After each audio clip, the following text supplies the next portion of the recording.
Hello everybody and welcome back to the Jigsaw Stuff channel, and today is actually the 30th of April, so I'm recording this well in advance, about a month and a half in advance, but they came in the post today, so I thought I would record an unboxing of the equipment.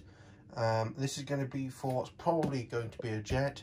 I'm selling the most generic stuff. If I decide to not get a jet, then this kind of stuff can be used in basically anything that's big. So you know, in a big 3D plane, a big glider, a big jet, or a jet. So this is a PowerBox system. If you don't know what a PowerBox system is, you're clearly not into the larger stuff. So a PowerBox are world leaders in RC power supply systems, is the best way of saying it. The only PowerBox thing I've had prior to this was a PowerBox switch from the Kiki Yak. And my dad's had a few of them before. There's one in the Beast. He's got one for an Ultimate he's going to build, and he's actually got one of these PowerBox Pioneers in the in a Christian Eagle he's recently put back together. So what does PowerBox actually do? Well, it's a battery redundancy, so it can swap between batteries and things like that. So you have two batteries in. If one fails, it'll swap over, things like that. Also has better power management, so that you don't have all the servos running through the receiver. You have all the power for the servos being run through this. That's a bit more reliable. It also has receiver redundancy, so you can have two receivers plugged in. If a receiver fails, it'll swap to the other and vice versa. That runs via S-Bus on this. Obviously, if you've got another system that has an S-Bus equivalent, Spectrum, Jetty, things like that, obviously PowerBox's own radios, then that's fine. It also allows for sort of servo setup, so you can, for example, on a biplane where you have 4 servos for the ailerons, you can have that come out as one wire, and then the PowerBox does all the faffing about with making sure they all line up and everything like that. With the Pioneer, it also does not have any regulators in it, so the previous systems all had regulators in for 6 volts, which are things that can go wrong and generate heat. The Pioneer does not have any regulators in, so whatever battery you feed it with goes out to the model. So for high voltage servos, that's not going to be a problem. The Pioneer as well, you can fit an iGyro, which is what this is. This will allow you to have gyro on the aircraft. It's kind of weird that these items cost the same amount, and I kind of, if anything, I'd argue that this was more important. Yeah, this just comes in a floppy bag and is classed as a spare part, and weirdly is grey and not blue. The one that my dad got like a month ago was blue. iGyro sat, it should be the same thing. This is the GPS. So the gyro, as I'm sure you can imagine, is for gyro stabilization. You can set different amounts. If you have a PowerBox or a Jetty in the radio, if not, you set it via the laptop and then go from there. The GPS, not only does it do GPS telemetry for its speed, height, things like that, it also, you can compare it with a gyro, so that based off of how fast the plane is going is how much gyro it uses. Because obviously, if you're going flat out at 100 odd mile an hour, you don't need as much movement as you do when you're doing 50 mile an hour coming into land. So the GPS will then dial the gyro gain up and down dependent on that. And then this is the most basic of the things that we have here, and is just the Teleconverter for S-Bus.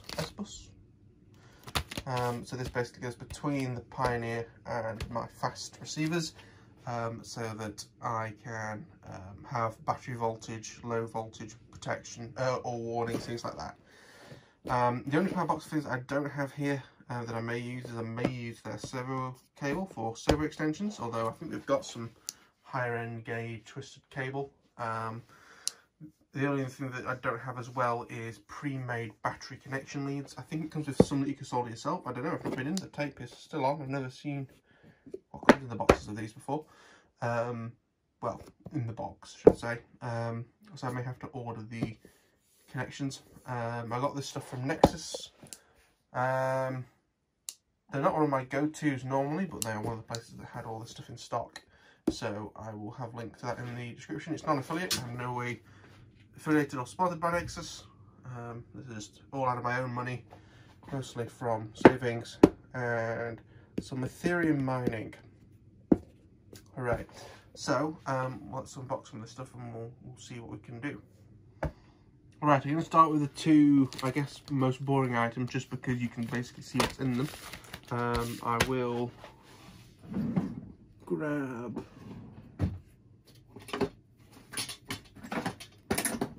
a stapler, so I can staple them back in the packet afterwards. So this is the Teleconverter.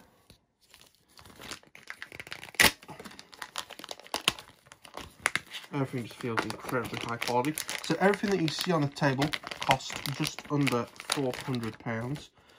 The Pioneer was 200, the GPS and the gyro were just under £100, and then the Teleconverter was like 25. So yeah, the PowerBox Pioneer was on sale, I think at like 184, which is why it was just under 400 when you put for this. Come on, Jesus. German efficiency, make the book exactly the shape as the bag so you can't get it out easily.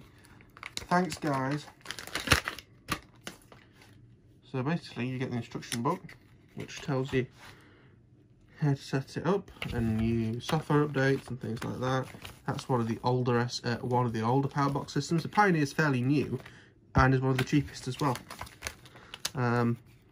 I guess by the time you've fitted a gyro to it, it's about $350. It's about the same as some of the other ones. But yeah, so kind of interesting. There's the German one, or German instructions. So yeah, product description: the PowerBox telemetry provides a means of connecting any PowerBox with a telemetry output to a Vitaba S telemetry system. It's basically just a fancy converter. Something that concerns me slightly, as it has S-Bus 2 and S-Bus separately. Fingers crossed I can just wire them together. Follow data can be transmitted, so battery voltage, so battery's residual capacity. So if it's, say, a 3000 battery that you've got there, it will tell you how many milliamps is left. Number of fades, so that is if a receiver loses signal, it will then report that back to the radio. Number of lost frames, similar idea. Number of fail-safe events, again, similar idea.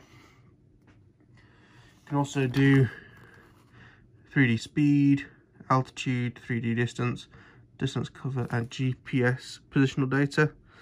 Excellent.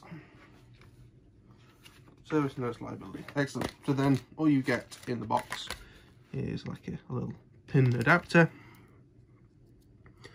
and PowerBox to S-Bus converter. So that goes to your PowerBox, that goes to your S-Bus. Bob's your uncle. I'll pop all those parts over there. Can reassemble it later. So this is the iGyro sack. So this is the actual gyro sensor for the PowerBox. You can't just plug this into any old receiver. You can get gyro. The only receivers you can do it, I think, is PowerBox. Although I wouldn't be surprised if you do Jesh at the same time, because they are quite similar. Apologies if my voice isn't brilliant. I'm absolutely happy to be honest with you. So there's the iGyro booklet, the tiny little iGyro itself, 2 sticky pads, that's what you get with that. Have a look in the book.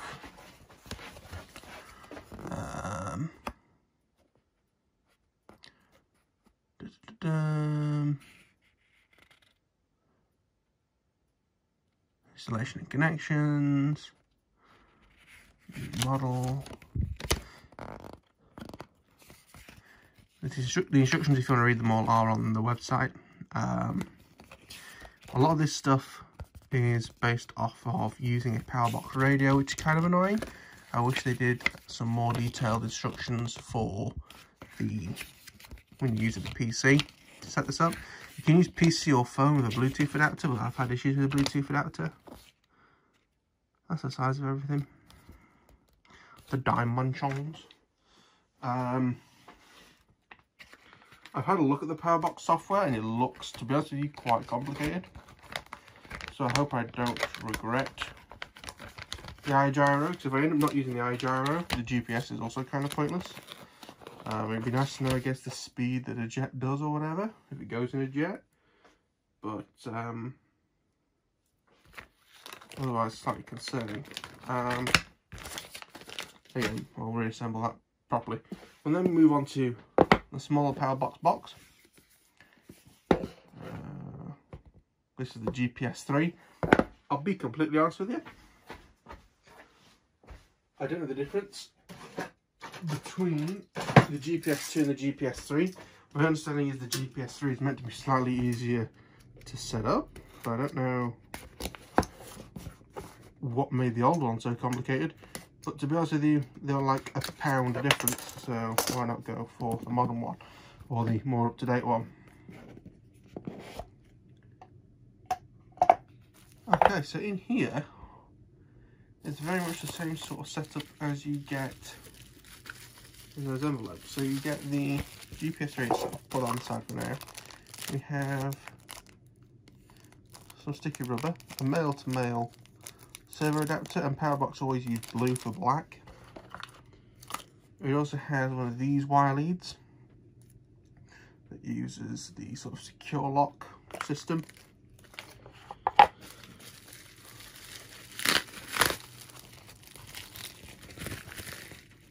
We have the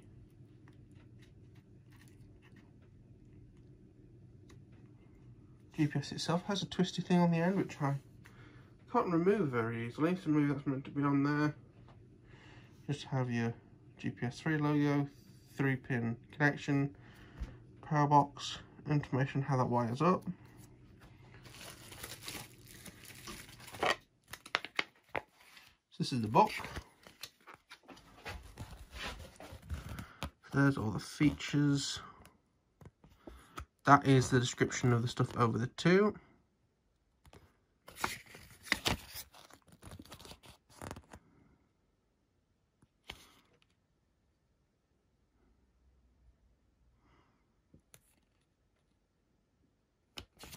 Yeah, so we should be able to, I mean, this is going to run into the PowerBox, but it should be fine.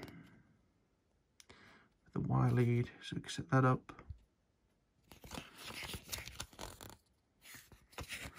Positioning of the model, what's that?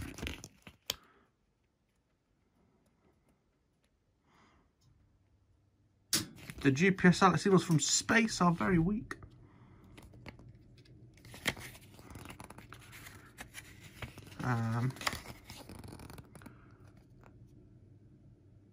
24-month guarantee. Excellent. I wonder what the other stuff has. Teleconverter.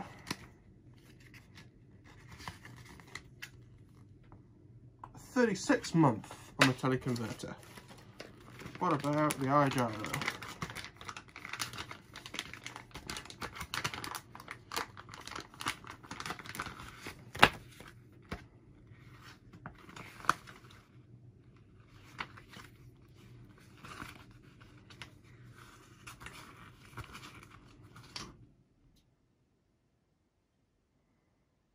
$36 months on the iGyro.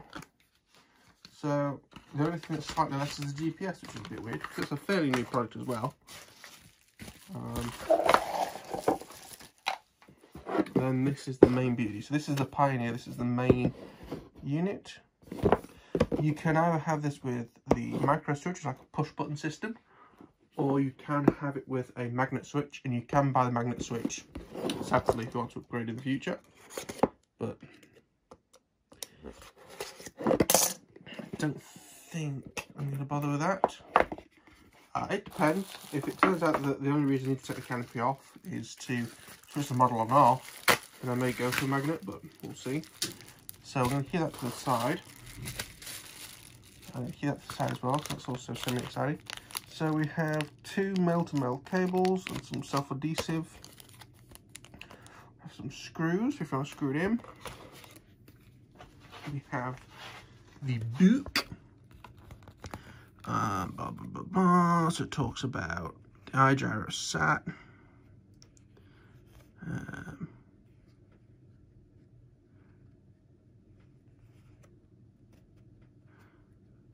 lots of water detecting stuff.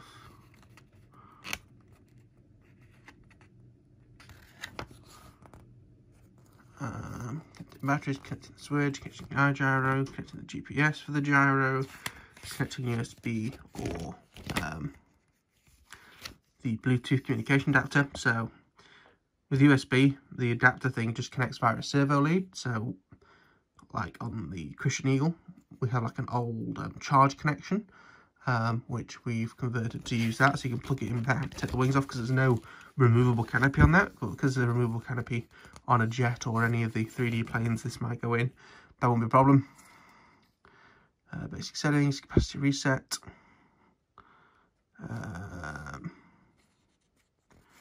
frame rate, gyro settings.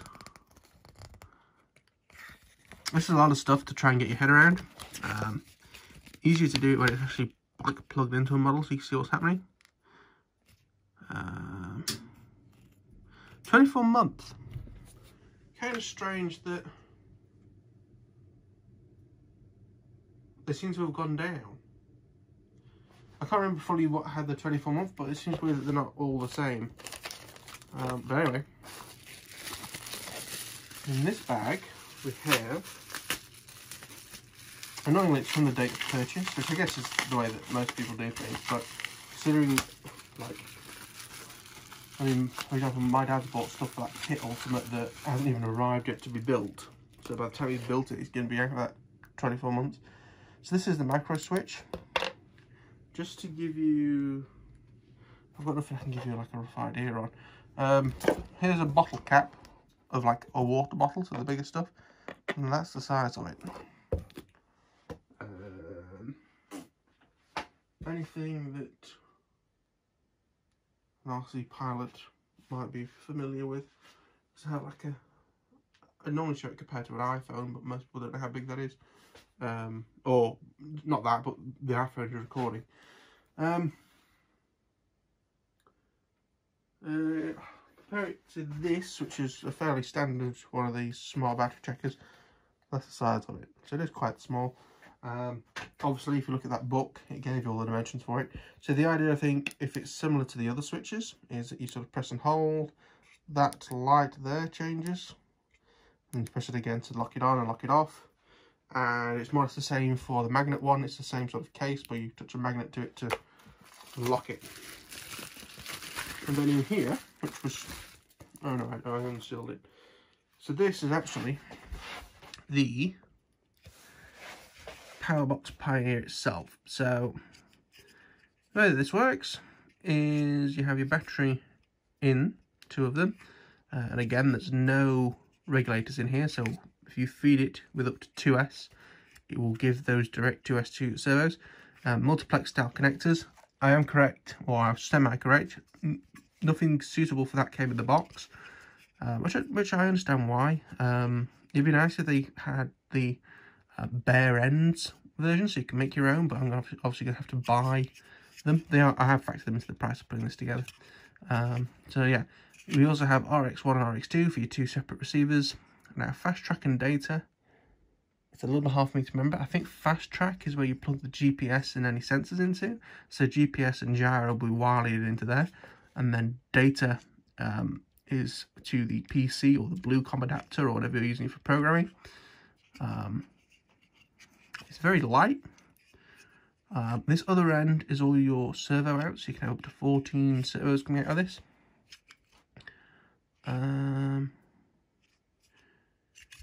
That is where your switch plugs in. So that's sort of proprietary connector, I guess. But yeah, you can make your own cables up, of course, because they are just multiplex connectors, but still disappointing that they don't even include like basic non-ended ones for your 180 odd pounds. But yeah, this is incredibly small. Again, I wish I had an iPhone to compare it against. Again, I'm trying to look and see if there's anything to compare it against in here, and there isn't really.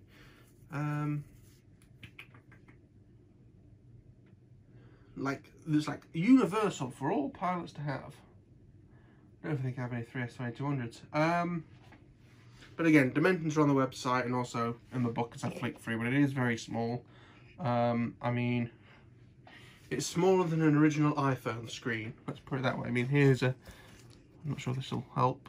Let me zoom out a bit. That's versus an Apple Watch. If that helps you at all.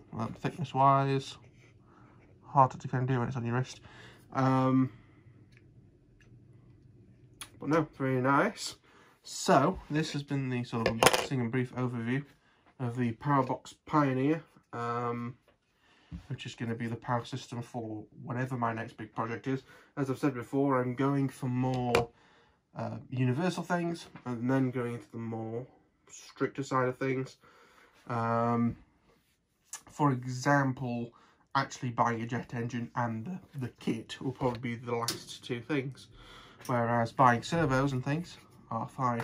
I do, because I technically didn't buy them for this, but I have 5 McGregor servos for the jet that came out the Kiki Yak. Basically, from what I've learnt, you need incredibly good cable. If you want to absolutely make sure that there's no problem, is you need to not use Futaba. So I'm using Futaba, but technically what's giving the signal is the PowerBox, so that's fine. 22 gauge twisted wire servo leads, so I believe this is the kind of stuff you'd want. Sort of nice thick stuff that's twisted. The twisted is apparently the critical. This is PowerBox wire, as I mentioned earlier. This is the thinner stuff. PowerBox also seems to be doing very heavy duty cable, which is like the same thickness as the first type of cable I showed you, but they have the plastic sheath thinner, so the wire inside is thicker, which I don't know if the plastic does much for sheathing. I don't really know. But yeah, and also I'm going to have they're like £1.50, so I'll buy one for each channel of the they are signal boosters from High-Tech. They're like £1.50 each, so I'll have one for each of the McGregor servos, and that should be absolutely fine. And there'll be one for each aileron, one for each flap, and either the rudder or the nose leg. If I can get it on the nose leg, I'll have it on the nose leg, because again, less important than the rudder. But if not, I'll still buy probably a McGregor servo for the rudder, just because it's so much cheaper. And then I'll have 2 Savoxes for the elevators. That's going to be it for now. A brief review of some parts that you may see soon, but possibly by the time that you see this video I've already bought those other parts, because as I say, this is April the 30th. Plenty of time to get this up. I should probably be trying to record videos for like now when I'm recording this, April, but or beginning of May. But anyway, I thank you for watching. If you like, please click the likes button, it helps me out a lot. Subscribe if you're new and excited for this, and if you have any comments, feel free to leave them in the description down below, or in the comment section down below, and I'll see you all soon. Bye bye.